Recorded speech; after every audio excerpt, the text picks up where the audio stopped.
Mani misol uchun uyda o'tirib o'qiyotgan o'quvchilarim to'lib yotibdi. Farg'onadan, mana Samarqanddan, Amerikadan, Turkiyadan bor ayollar. Ular meni oldim kelib olayotgani yo'q, kiyinib ko'chaga chiqib dars olayotgani yo'q, uyda o'tirib onlayn olyapti. Siz hayotingizni o'zgartirmoqchimisiz?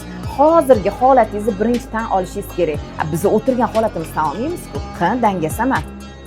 Bolalarimga ham uncha e'tibor qarata olmayman. To'g'ri, Instagramda necha soat o'tiraman. Soatlab telefonda gaplashaman, Tan oling.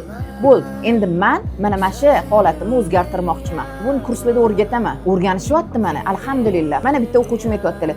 Men umuman g'iybat qilmayapman. Ishonasizmi, o'zimni tekshirib ko'rdim klublarda o'tirganimda. Men rosa telefon tutardim.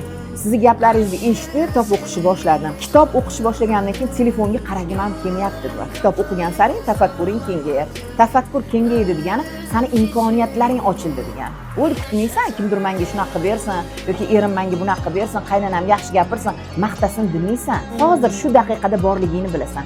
Kitob insonni o'sha o'qiyotgan paytingizda hozir shu daqiqada qilib qo'yadi. Qachonki inson maqsadiga borish uchun bitta odatdan to'g'rilasa-chi, ishoning maqsad uzoq emas, orzuying ham uzoq emas, shunaqa oson erishasan.